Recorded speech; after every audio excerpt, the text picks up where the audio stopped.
Welcome to Frequent Miler on the Air. I'm Greg, the Frequent Miler, and I'm here with, go ahead. Nick Reyes. I am the Frequent Miler senior author. Great to have you guys here. Yeah, so just to give everybody a little background on what's going on, we mentioned last week we switched to new technology for recording these.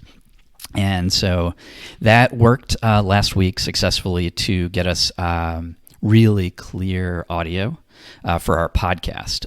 For the video, we had it was really clear on my side because I'm recording the video entirely from my side, and it was a little rough on Nick's side. This time we made sure that the internet connection was better from Nick, so hopefully it'll record well. We'll see. The other improvement we have just internally, this doesn't matter to anyone, any of our audience, but last week it took us about a day to get the technology up and running. This morning it took us an hour. So that's a big improvement, even though it's still really frustrating. But hopefully going forward it'll be straightforward. We do have 3 topics to cover today, but first I'm going to surprise Nick with a special topic, a special new feature of this FM on the Air, which is podcast reviews. Podcast reviews. I want to get your thought about reactions to these things. So the first is a comment that was put on our FM on the Air last week. So last week we talked a lot about the SoFi money deal and how great that is. Right. All right. So let's see what a reviewer said about that. All right. Nate Bulkowski says, "Never witnessed FM push referral links as hard as you've done on this post. No wonder you're calling the SoFi deal the deal of the year. It's the greatest deal for referrals." What do you think?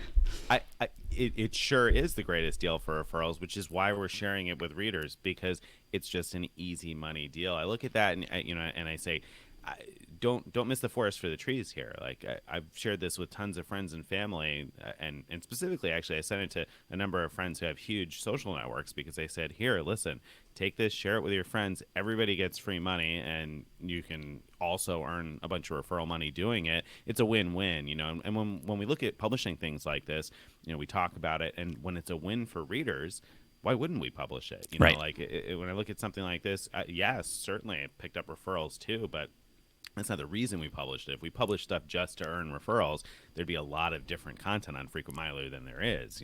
We have affiliate links for lots of different things that you don't see on Frequent Miler because they just aren't good deals for readers. But this particular deal, I mean, it's just easy, free money. So I think it'd almost be silly to not publish that and not let people know. And, and the thing is, with this particular deal, it sounds too good to be true. When I tell friends, hey, listen, as a married couple, you can easily make $250, some free stock. With just a few minutes of work. With just 4 minutes of work. I mean, it sounds like a scam, right? It sounds does. too good to be true.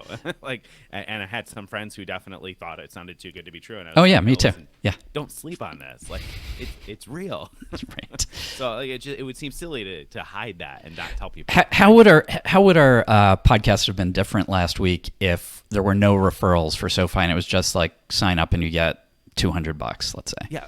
We still would have talked about it, right? I mean, like if it was just sign up and you get $200, if it was sign up and you get $200 in your pocket, of course we'd still tell people about it, right? It'd still be a great deal. And we'd still, I think we would have maybe even pushed it harder. I don't know, but we did have a lot of fun last week in the podcast. What we did was we were joking around saying, stop whatever you're doing, do this right now, and I could see why someone would think, take that as like, oh, you're pushing this really hard. But to me, I thought it was one of the more fun podcasts we had done because of that. It was, it was like, this is a smoking hot deal, which it is. It is. So stop everything and do it now. So anyway, so that's one. All right. Right. Now, still going on, by the way. It is still going on. So yeah, so stop everything. Stop everything again. This week you're allowed to watch the rest of this podcast and then do it. We're not going to make you pause it. Just for Nate's benefit, that we also have a referral thread going in Frequent Miler Insiders where there's like 300 comments from readers who are sharing their links and using other people's links. So feel free to use anybody's link you want. You don't have to use our links. Absolutely. If you don't want to. Like, that's why we set that kind of thing up, to help people out so that they can take advantage of it and benefit from it too. So, you don't have to use our links, but my goodness, sign up. It's free. Right. And a lot of people are saying, I use the other links that are in the Frequent Miler Insiders thread. Awesome. It is awesome. Yes, that's what we want. We want readers to and viewers, listeners, audience. I guess I was trying to think of what's a word when we're doing both a video podcast and an audio podcast, and we're also publishing this stuff. So, audience. Okay, so. Now I'm going to move on to Apple Podcasts. Did you know there's reviews on Apple? Like, so when you go to, I know you don't have you don't. Assumed, but I don't have any Apple. Right. So good news. Our podcast has 5 stars, 5 out of 5. 5 out of 5. 5 out of 5. And now I want to read you. People to do that. Thanks, guys. Yes, everybody who did Both that. Thank you. readers, Both readers. Now, one person wrote this is the top written review. By that, I mean the only written review. But here it goes. It says, the best, all in caps, the best, exclamation. All other points, travel sites, podcasts compete for second. Frequent Miler is the best points travel blog out there. I have learned so much from Greg, Stephen, and Nick, and they really work hard to offer real advice instead of pandering to credit card companies for compensation like almost every other site. These guys are also extremely keen and know how to take advantage of deals and points like no one else. Once I found this website and Twitter and podcast, I unfollowed everywhere else because Frequent Miler tells me about important deals and ignores the fluff all the other sites are dishing out. They are just the best. No other way to put it. By far, the best. Thanks, Bob. Hey, I was holding that joke back for me. I was going to say exactly the same. So thank you, Mom, for writing that review. No, I appreciate whoever wrote that. Thank you very much. It's terrific to get good feedback. I'm glad people are enjoying the site. I wouldn't necessarily tell you have to unfollow everybody else. There's lots of great blogs out there. Exactly. Lots of good information, and everybody specializes in different stuff. So you don't feel like you have to only check out our site. But I mean, at the same time, if you do just check out our site, you will find out about a lot of the good stuff. So I thank you. I appreciate the feedback. All right, very good. What was your thought when you heard that? Oh no, it's always great nice to get positive feedback, and really like the nice thing about this one being sort of over the top positive is that as authors, we tend to, or I tend to, internalize the negative more than the positive, and something about this one being over the, sort of over the top positive helped push up its weight a little bit, I guess. Nice to hear that. Everybody likes positive feedback, right? So it's nice. It's nice to hear. Nice to hear that. All right. So what topic do we have first up this week? So the CNB card. I mean, like, kind of reminiscent of a couple of big devaluations lately. They've just blown up the value of something. Talk about destroying it. CNB just like turned this card that was like the holy grail of cards and just put it right in the recycle bin. So it did.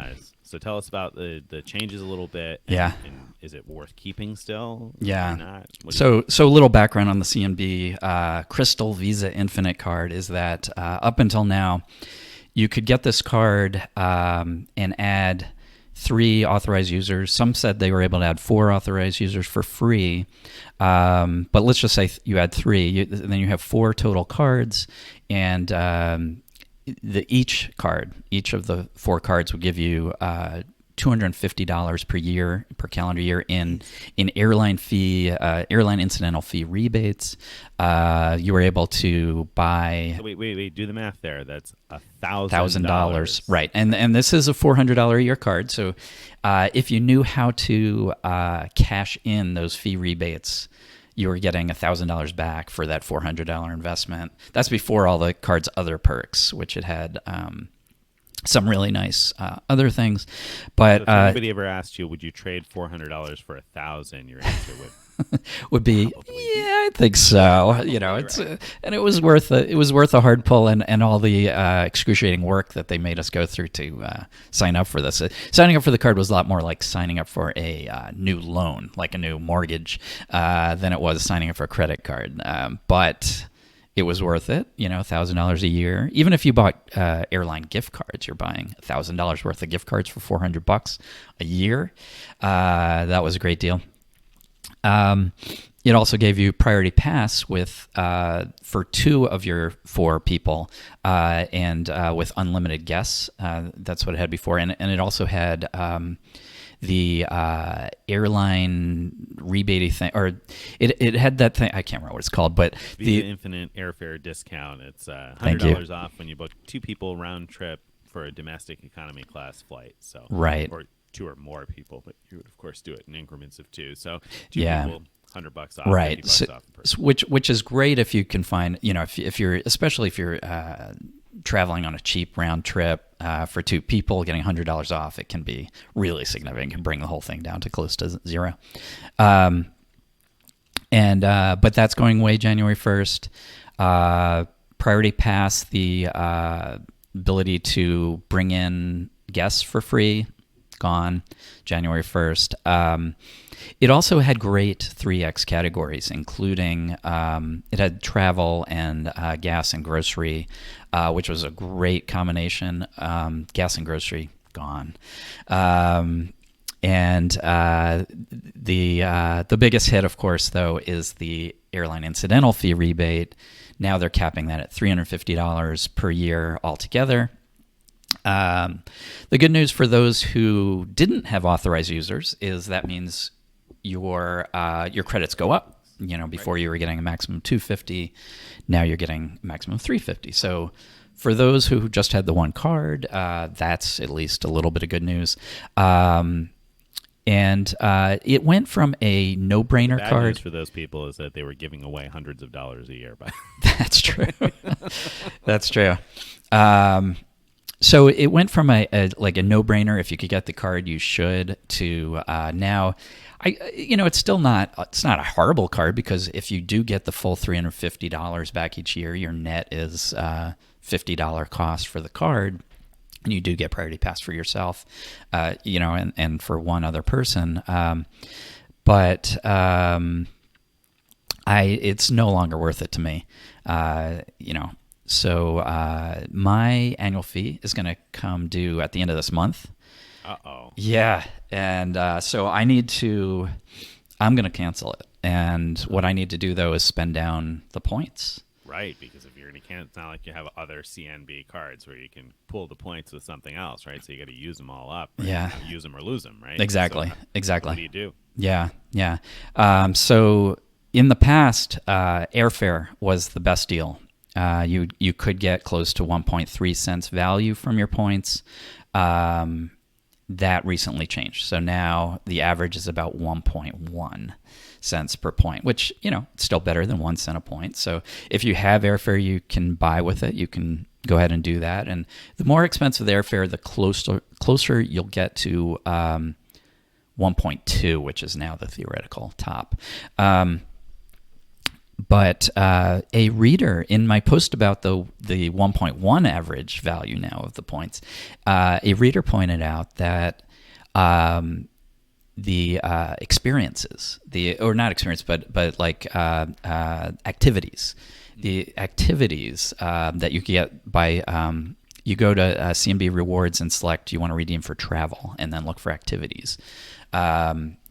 That those actually value out at the full 1.2, and that the prices are sometimes, the cash prices that CNB declares are sometimes better than competing sites like Expedia. So I can't guarantee that they're better than if you went directly to those vendors, but that seems to me like a pretty good way to get some good value, and if nothing else, enjoy those points by picking up, go whale watching or whatever it is that is something that you could do where you're going to be or where you are now. Right.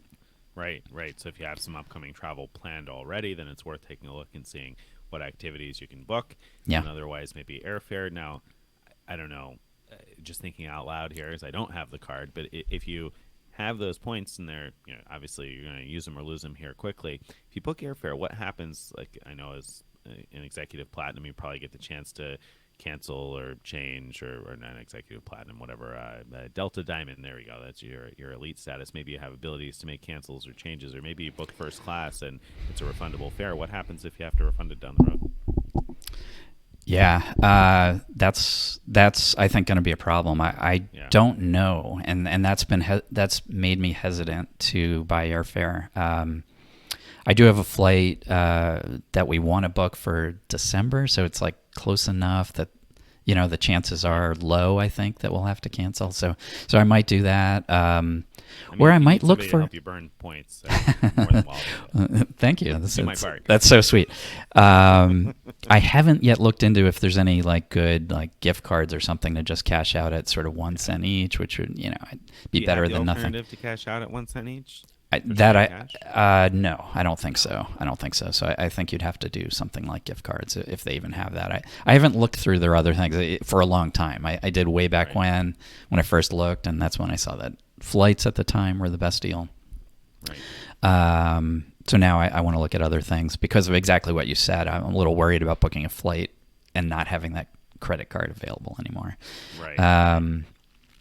But yeah, no, that should be all right. There might also be excursion options or activity options that where you're not pinned down to a particular time. To date, yeah. Date. Like, Yeah. so just an example, this is on the very low end, but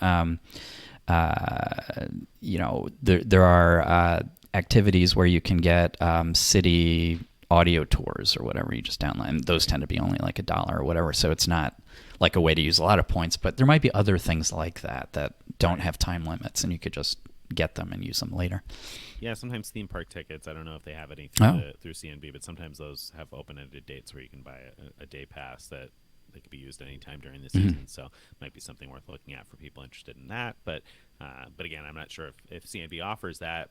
Certainly, though, if your annual fee is coming up soon, then you're going to want to start taking a look sooner rather than later, because I can't imagine that many people will keep the card with a number of other much better cards that have priority pass. That's not probably likely to be a benefit, especially without any guest privileges these days, and 350 in credits for a $400 fee. I just don't see very much benefit to holding the card, keeping the card long term. Right, So, right. And for those who want benefits that are similar to what CNB has until the end of December, the Ritz card comes the closest, and the path to getting the Ritz card is complicated because it's no longer available for new applicants. But we have heard some positive experiences of people product changing from the Chase Marriott Bonvoy. That would only be the consumer version, not the business version. So it might be possible to get it, and that'll give you that, at least for now, it'll give you that airfare discount on round trip travel. That wouldn't surprise me at all if that's going away. It also, for now, will give you unlimited authorized users, each of which could have their own priority pass, each of which is allowed unlimited guests. Again, I'd be shocked if that sticks around as well, but that's the way it is today. To me, that was the worst news in the CNB thing. It had nothing to do with CNB because I don't have the card. I do have the Ritz card, and I thought, oh my goodness, the Ritz card is on life support here, right? Because that's the only one now that offers the Visa Infinite airfare discount in the U.S., I think. Yep. And it's the only one that offers unlimited guests on a priority pass now, too, right? So, and those are two benefits that actually haven't been making use of the airfare discount, though I anticipate I might next year start using it a little bit more because I'll hit Marriott Titanium status this year. That'll give me United Silver status, which is at least a little something.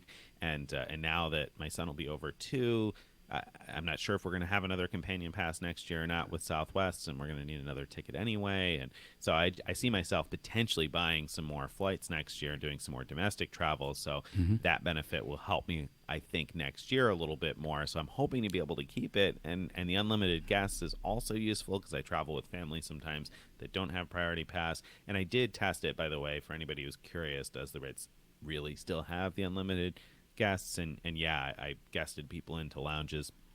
And my recent trip and the way back from the 40K challenge, I brought 3 people in at a time, and it was no problem there. And I used it at a few restaurants where, I guested in some new friends that I met too, and was able to use it for multiple people. So the Ritz one definitely still works for unlimited guests at this point. And like I said, I got my fingers crossed that it will continue, but I can't imagine that it's going to. I imagine that that's going to eventually die too. So not great news on that front, but for now, the Ritz is your best alternative, I guess, if you're looking for those particular features. It's not necessarily a slam dunk for everybody as far as the annual fee goes. So it has what, $450 annual fee or something like that, and you get up to $300 in airline fee rebates. So $150 net, but you also get a $50K free night certificate each year. So for those who value that $50K certificate highly, then it's an easy to justify card. It's not a no-brainer where it's giving you $1,000 a year, but it's easy to justify. And now I want to ask you if there's any other cards that are no-brainers like the CNB. But first, I just remembered something about spending down your CNB points. Okay.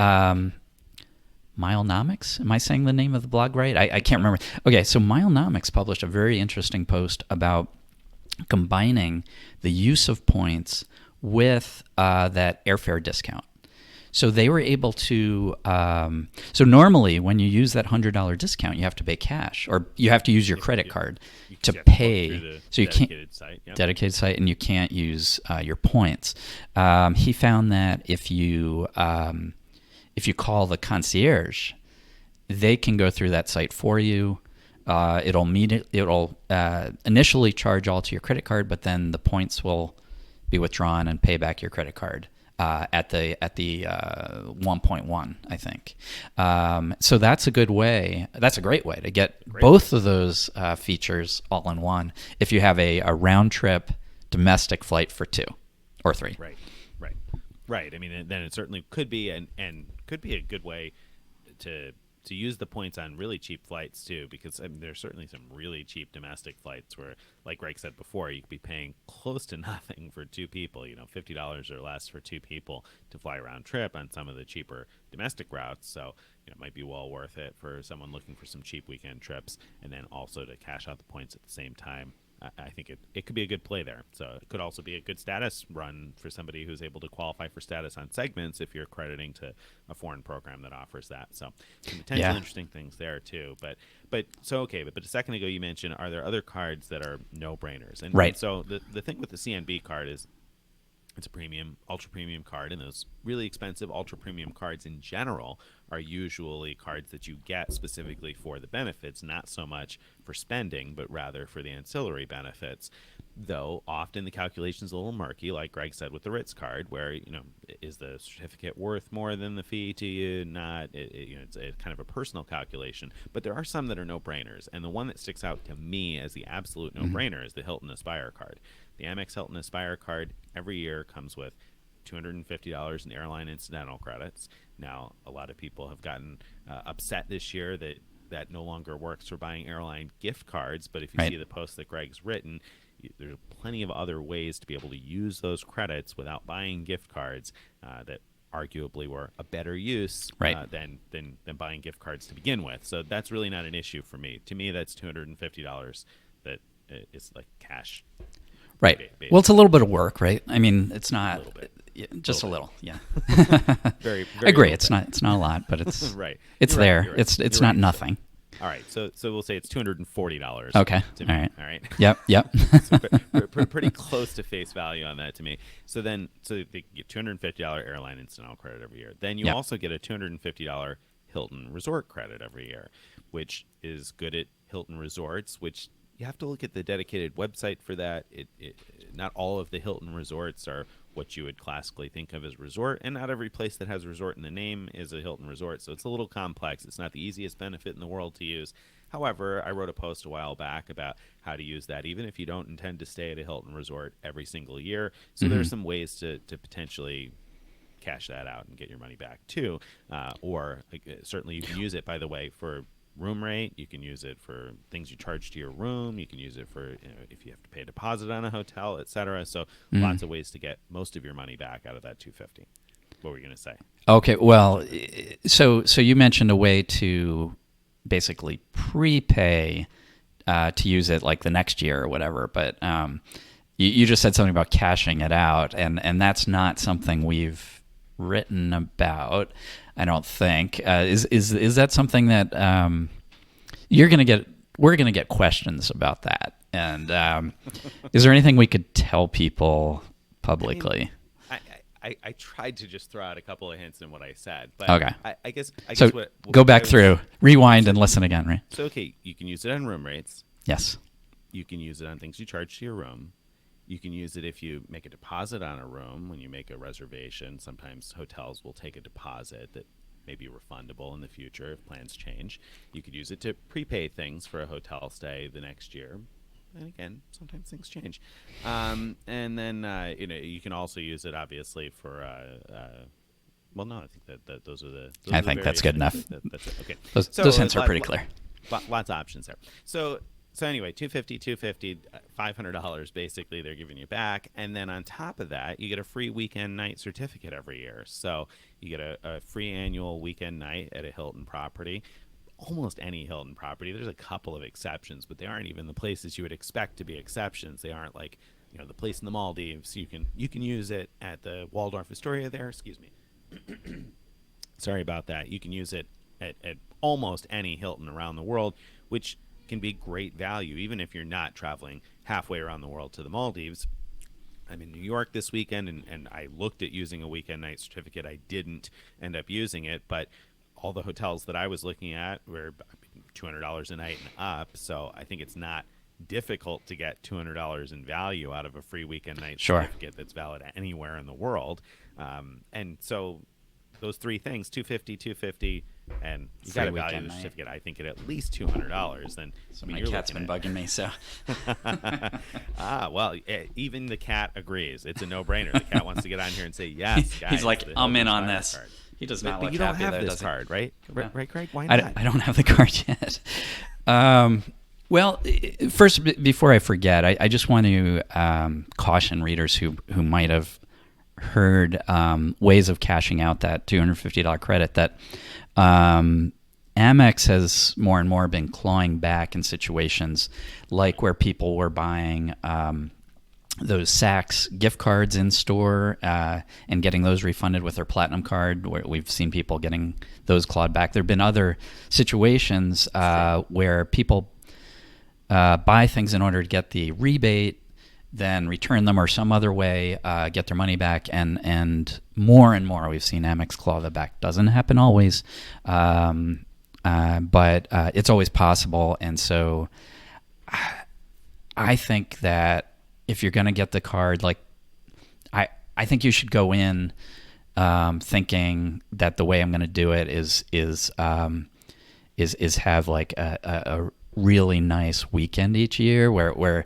you use the $250 credit plus that free weekend night, and and that's the way we've been using it. I should note that I see opportunities for people that need opportunities to be able to use it in different ways, but certainly the way I have used it so far has been exactly that. Nice places where we've enjoyed staying and eating very cheaply, or covering all of our food costs, or a spa visit, or that sort of thing. It's been great because in playing in two-player mode, then you end up with two certificates. One of you, if you have playing with this game with a husband, wife, etc. So two people each get a weekend night certificate, each get a $250 credit. That's an awesome weekend away, right?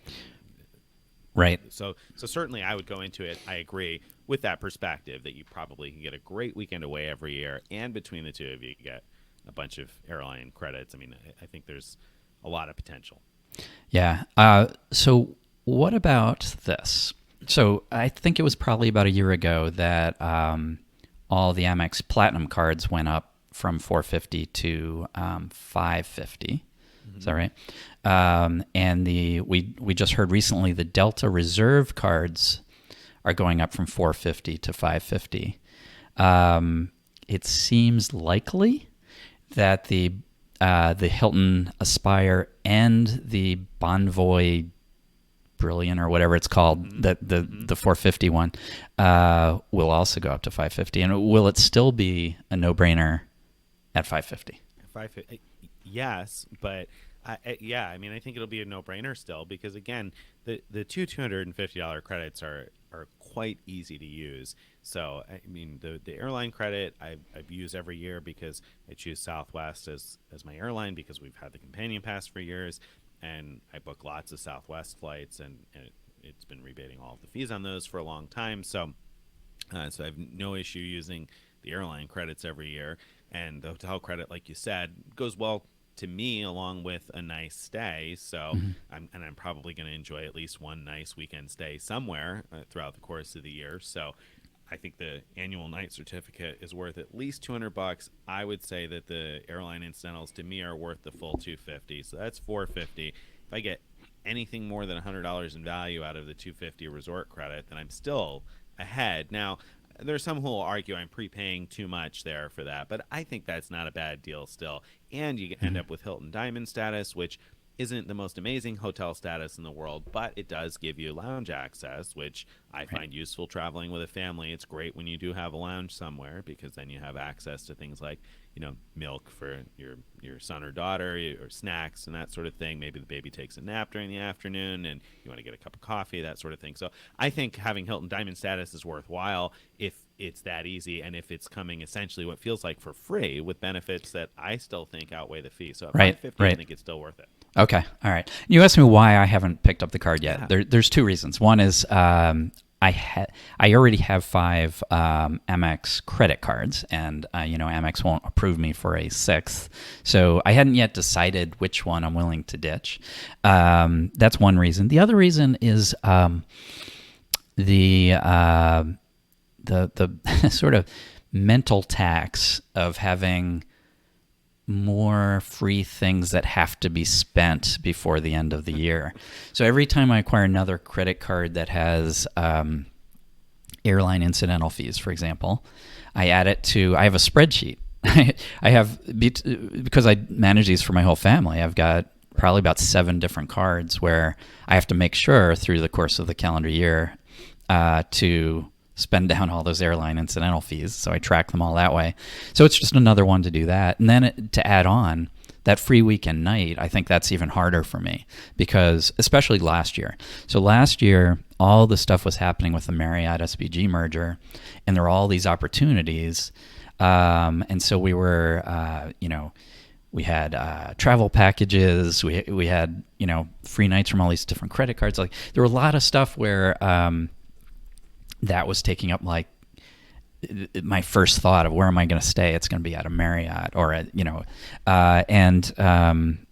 adding to it, at least at that point, of like, oh, I need to also figure out where I'm going to stay on a Hilton, and it has to be a weekend only.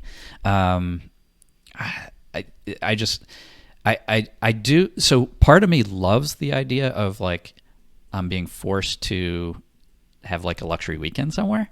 The other part of me sees it as some pressure. What am I going to do with this? And let me give you an example. So we're on our last year, last IHG free night certificates that are uncapped, right? Mm-hmm. Mm-hmm. Mine expires. So my wife's expires like in January. Mine expires in December. And now we could just like go to New York or Chicago and have a perfectly nice weekend at a hotel that would have been about $200 a night. But I feel like, man, I need to go out in style because this is the last time with these uncapped certificates. So, you look around at what are some of the most aspirational properties to get to, and some of those are very, very far away, and we don't have a lot of time before we do this. So what I landed on is the Seafire in Grand Cayman. Mm-hmm. The nights around the time we're looking at are about $700 per night, which is actually less than usual, but It's gotten fantastic reviews. I know a lot of people on our FM Insiders group have raved about it. It's on 7 Mile Beach, which I know is beautiful. I was there last year. So we're thinking of doing that. And it's kind of funny. Not only is this costing me like ungodly amounts of time and trying to find the right flights to get there, but I'm realizing, well, we might have to rent a car, and then we're going to probably book some excursions. Maybe we'll use the CNB points for that. But I'm realizing these free nights are costing me like a huge amount of time and money. I'm on the opposite end of that, where like there are a number of times lately I've been like, man, I wish I had another free night certificate because I don't really want to spend 35,000 points on this Marriott, but it would still be a decent value if I were using a 35K certificate. So I'm on the opposite end of that. And like, I look at a city like New York, where I think it's always a great place to come for a weekend. Of course, it's easier for me because I'm only a few hours away from New York, but right. And actually, what I was going to do here was stay at the new Conrad in Midtown, because it used to be a different brand. Now it's become a Conrad, and one of the standard rooms is a 1-bedroom suite, like one of the 90K standard rooms is a 1-bedroom suite. So, to me, that's a no-brainer, easy use. I'm telling you, you should have those weekend night certificates. Right. But I hear what you're saying. You do sometimes end up either under pressure to spend a lot of extra money to use your certificate someplace great, or you start to realize, oh no, it's going to expire, and I'm going to have to use it at this, airport overnight, or a road trip overnight, where I could have gotten a room for not much more than the cost of the annual fee anyway. Right. So if nothing else, hopefully you now understand why this no-brainer is not a no-brainer for me, but I think for a lot of people it is, and mathematically it is. I agree. And I'll add to this, the difference to me between the IHG certificates and the Hilton ones is, if you've got the Aspire card, then you have diamond status, so you're getting free breakfast and free lounge access if you're staying in a hotel with a lounge. Whereas with the IHG certificates, if you're staying at a really nice place with an IHG certificate, it's going to cost you an arm and a leg if you want to have breakfast. So, true. So that adds on more expense, and so that's one of the frustrations I've always had with the IHG certificates. Yeah, great, I can stay at a nice place, but it better be in a place like New York, where I can walk down the street and potentially get a bagel or something cheaply, because if I'm going to go to like the Kimpton Seafire, then I'm going to be stuck paying like, whatever, $40, $50, $60 a day, $80 a day, $100 a day for breakfast, whatever it is they charge, more than what I would normally spend on breakfast. Right. Then the certificate doesn't feel free to me. And when you start to add on the destination fees or resort fees and stuff that a lot of IHG properties do, the IHG certificate in particular has been one that for me has been less fun to use. I was going to mention the resort fees. So Hilton is not supposed to charge resort fees on award stays, and that includes the free night certificates. Hyatt also has that policy. IHG does not have that policy. Marriott does not have that policy. I don't know about the other brands, but those are good reasons to stay at H chains, Hyatt and Hilton. The Seafire, the Kimpton Seafire is $70 a day resort fee. Yeah. So that's not cheap. No. So between that and if you do have breakfast on property, then it starts to, like you said, get expensive and tough. But that's why I'm telling you the Hilton one is a no-brainer, because you're not going to have to worry about that. You're going to get free breakfast, and it's not like Marriott where you got to consult a special page to figure out whether or not you're going to have breakfast at the AC or the Moxie or the Residence or this or that. Right. You're just going to get breakfast. It's pretty straightforward. Right. Plus, they named their brand after your son. So they did. So special place. All right. But, one more thing I want to mention about the Seafire, just because it occurred to me. The resort fee is actually, according to the website, is not only $70 a day, but 10% of how much you paid, which on an awards day, it's going to be zero, so it's going to be just the 70. But it occurred to me that it would already be crazy to book that for a cash rate when you could use points. If you could buy points for half a cent each, let's say it's a $70K a night property, I'm not even sure, but then it would be $350 a night compared to normally it's $800 or more a night. So, you'd be crazy to not use points anyway, but then you'd also have to pay, let's say you're paying $1,000 a night, to make the math easy, an extra $100 a day for the resort fee just because that 10% assessment. That's insane. Right. It's crazy. Crazy. But you were mentioning that it's going to cost you a bunch of money in flights in order to get there, and that makes me think about the possibility to maybe not spend a fortune on flights, because a lot of airlines have been running these flash sales. I just saw a few minutes before we went online that Delta's got a flash sale to Europe from 16,000 points round trip. Not necessarily a great deal. It's during low season, and when you add taxes, it's not necessarily as amazing as it sounds, but certainly it could be good, 16K round trip. But that pales in That's great. comparison. Pales in comparison, though, to the American Airlines Economy Web specials that we've been seeing lately. Yes. This week we saw something amazing. Unbelievable. Economy website Yes. specials. Unbelievable. So if you've had it in mind to go to New Zealand, maybe you should check out the American Airlines site every now and then and hope and pray that we ever see this again. I don't know as though we will, but what do you think, Greg? Was this a mistake? Was it something that they planned to do to promote it and get people talking about it? Certainly did get people talking about American Airlines for a day. Yeah, so earlier this week, they had economy web specials where it was 5,000 miles to go all the way to New Zealand or Australia, Or Australia, yeah. which is just mind-bogglingly cheap. I mean, if you think about points being worth only a penny each, that's $50. If you think of them being worth 2 cents each, that's $100. Either way, that's one way. Taxes But were like $27 one way. yeah. So our, my first reaction was, is this a mistake? Like, but it wasn't an obvious mistake because it wasn't something like a zero's missing, because 50,000 would have been too many points. And so, what's going on? I mean, these were new routes. It seemed like they were trying to drum up excitement about the new routes. That's what I thought initially. Yeah. At least the routes to New Zealand. I thought they were just trying to drum up some excitement, get people talking about it. And I mean, it certainly achieved that result. I think that there are few people who have American Airlines miles probably who well, I shouldn't say that. Few people who follow miles and points anyway who weren't talking about American Airlines in New Zealand this week and looking at trips and trying to Right. figure out, can I book a trip to New Zealand in April or May? Can I fit that into my schedule? Right. Or Australia, once people found that worked also. Because, I mean, for 10,000 miles round trip, it's a long way to fly in economy class, and people who collect miles to fly up front might look at that and say, oh, man, I don't want to fly that far in economy. But having just finished the 40K challenge, I got to say it's doable for 5,000 miles. Oh my goodness, that's an incredible deal. Right. I mean, if you look at it, I think it was a brilliant marketing move. It got everybody talking about it. All the blogs have probably hit regular mainstream news, I would expect. I didn't. Probably. Yeah. And then they didn't stop with that. I mean, that was the most eye-catching thing. But then very close on the heels of that was 10,000 miles one way to Hawaii. Right.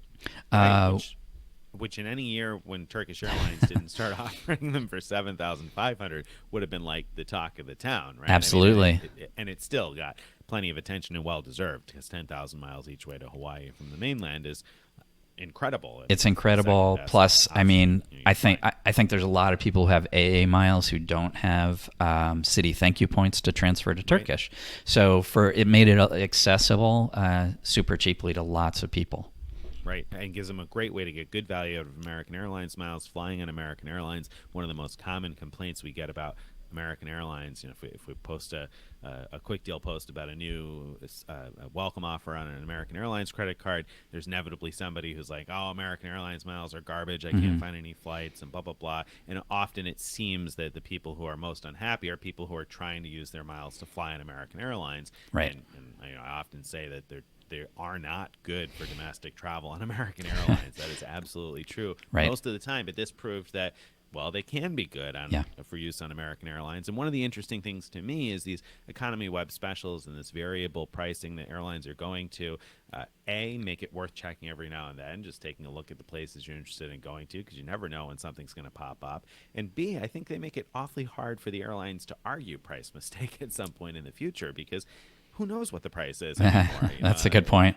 If it could be 5,000 miles to fly to New Zealand and that stands, or in Australia, then how can they say anything is a mistake? Who would know these days? How would you reasonably know that it's a mistake? And that's, hearing Greg talk about a flight for 5,000 miles to New Zealand and saying that it wasn't clearly a mistake. I think if we said that like 5 or 6 years ago, people would have been like, "Stop being ridiculous." Right. It's a mistake. Yeah. But these days, who knows? Exactly. I think it might have been a marketing ploy, and well done. Cheers, American. Yes. That's, Yes. Yes.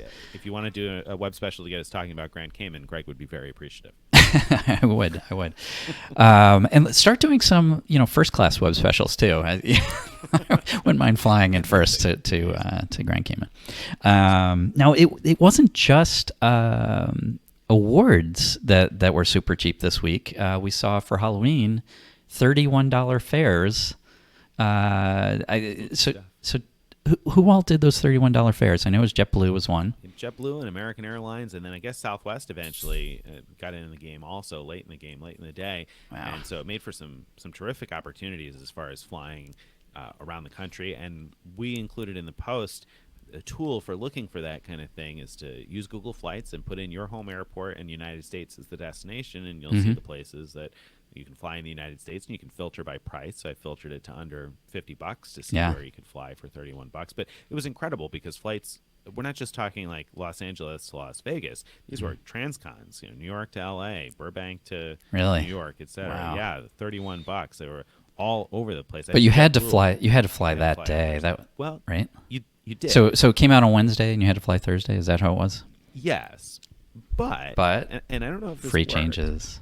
Right. Some people might have been able to do that. Somebody brought that up to me, the Ooh. thought of flights, people with status that had the ability to make free changes may have been able to leverage that. Well, not only that, I forgot about this. I can't believe I forgot about this. So Southwest, when they have weather-related free changes, people have found they can this is like quite a hack, but people have found that they can book like crazy cheap fares between like two cities that they aren't even going to fly, and then change it to where they really want to go. And so people might have done that. Yeah.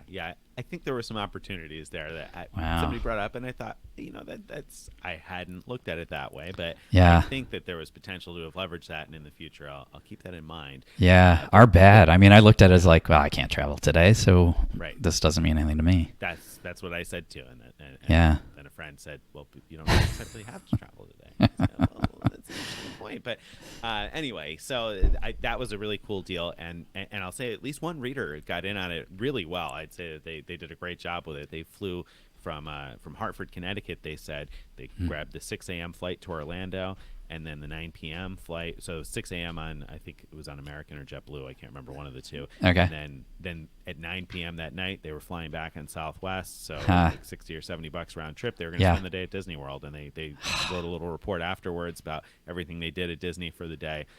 So I mean, great little spontaneous $60, $70 trip to Disney World. That is, I think that was a cool use. That is awesome. Yeah. Now, hopefully, they either had Disney tickets from that Delta deal earlier on, that Delta vacation deal, or they spent down their CNB points. That would be really good. I don't know if you could get Disney tickets, but I don't either. I don't either. But if you can, man, it might be something worth looking at. That's one of those theme parks I was thinking of, where the tickets are variable for different days. So, right. So some potential there. Now, I want to change to a different topic that we didn't talk about in advance. Okay. I'm going to surprise you with a quick topic here, too. Yeah. We're going a little long, but I want to surprise you with one that might be really short. Have you read the article about Airbnb? The article about Airbnb. You have to be. You haven't. Okay. I guess I haven't. That's No. why I asked that way, because you haven't. So good. Huh. Okay. So I'm intrigued. So let me ask you this. How have your experiences with Airbnb been? Would you book an Airbnb in the future, just based on your experiences so far with Airbnb? What are your general impressions? Good, bad? What do you think? Generally good. So I haven't had a lot of experience yet, but we booked 3 or 4 nights in Kyoto, Japan, and it was a fantastic experience. Just from soup to nuts, perfect. Yep. Great. So you think you would consider it in the future? Your opinion is going to change after you read the article that's going to be in Week in Review around the web later on today. Okay, all right. I have not yet read the article about Airbnb, and again, if you don't know what article I'm talking about, then you haven't read the article. What publication? Review around the web. It came from Vice. Okay, all right. fascinating article, and I'm going to say it Yeah. right now for anybody Yeah. who happens to be listening. You want to read the whole thing. Don't get Okay. halfway through and be like, okay, I got the story, and No. stop, because All right. it gets more interesting. I'm intrigued. So you'll have to check that out, and we can review it on the web later on tonight. Greg will never stay at an Airbnb again, I bet. Nor would anybody else, I think. Well, no, I shouldn't say anybody else. Airbnb can be good. I've had good experiences with Airbnb. I've had bad experiences with Airbnb. I didn't realize how bad the experiences could be. So, Okay. So you'll have to check that out later on. So that's that. Then one last thing that I wanted to get in here before we run out of time is Rakuten this week. Yes. Right? They made a big Finally change for a lot of people. Finally, right? So tell us more about that and why. Yeah. So a while ago, they added an option to sign up for their portal. So they used to be Ebates, right? They added an option to sign up for their portal where you'd earn membership rewards points instead of cash back. And this was incredible for a couple reasons. But one is that they frequently run 10% back deals on a lot of different stores, or even bigger. They have a lot of specials where their cashback rates are much better than the competition. And when you could get those same rates in membership rewards points, which to most of us are worth more than a penny each, it becomes just unbelievable, to get 10x or even 20x membership rewards points for buying something through the portal. The other reason it was very special and continues to be very special is if you get a what was Ebates, now Rakuten Visa credit card, and you use that card when shopping through the portal, you get whatever the portal gives you in membership rewards points, but you also get 3 membership rewards points per dollar by having paid for your things with the Visa. And for those who do any manufactured spend, really exciting, because you can go through the portal, get 1x at giftcards.com or giftcardmall.com, buying $500 Visa cards. And then because you paid with your Rakuten Visa, you're getting another 3x. You're getting a total of 4x. And just from home, right? I mean, right. You don't have to do anything special. In your pajamas, you just order it, and it comes to your mailbox. So that's been great. I've loved that. But the difficulty has been people who already had a portal account that earned cash back. There was no way to switch it over. Now, if you didn't have the Visa, that wasn't a big deal. You could just close that account or create a new account with a different email address. The problem was if you already had the Visa card, the Visa credit card, there was no way to switch which account it was pointed at. So it was just stuck earning cash back no matter what. I even have a friend who, after this all happened, signed up for everything and kind of messed up the steps a little bit and ended up with a cashback version. So it was frustrating for everyone in those kind of situations where they wanted membership rewards points. There was just no way to get it. And literally at the time, if you had the cashback version of the credit card, you would have to have canceled it and reapplied. And reapplying was no shoe-in. They're really tough on approvals. So anyway, so now finally log into your account, go to your payout preferences, and you can just change it right there. It's great. You do need to have at least one Amex card in your portfolio that earns membership rewards points to make it happen. Right. But if you do, then I think it's a no-brainer switch for most people, because membership rewards points will be worth more than the cash back.